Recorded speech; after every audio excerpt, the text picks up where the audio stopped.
you need to understand your objective. You need to understand, what are you trying to do? See, every new technology, new tool, new service, whatever you're trying to get and integrate into your ministry, you need to understand, will it solve that problem? Because unfortunately, somebody is always trying to sell you something. They're always saying, if you buy this, it will double this, or I'll solve this. And, maybe that's true, but I have generally found that new technology, new tools kind of overpromise what they're actually going to solve.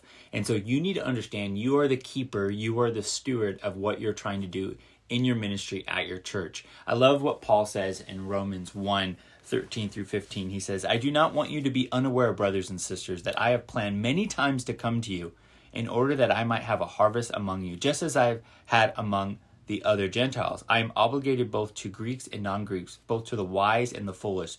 That is why I am so eager to preach the gospel also to you who are in Rome.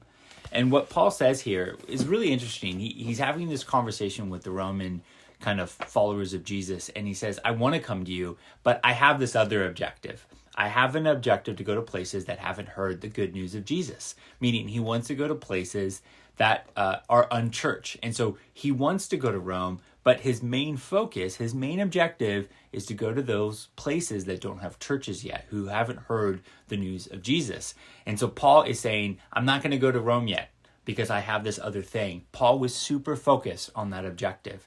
And so anytime you think about buying something, using a new technology, focus on what is the problem it is trying to solve. And if you focus on that, if you're clear on that, and you integrate it with that understanding, then that new thing will be used wisely. You need to be a good steward. See, God has put a calling and a directive on your life and how you're using your ministry to do what you're doing. And there always will be these other parties that come in and say, oh, you got to use this, you got to do this. And the answer is maybe you need to use that, but you need to say yes to it with the clear intention on how it solves your problem.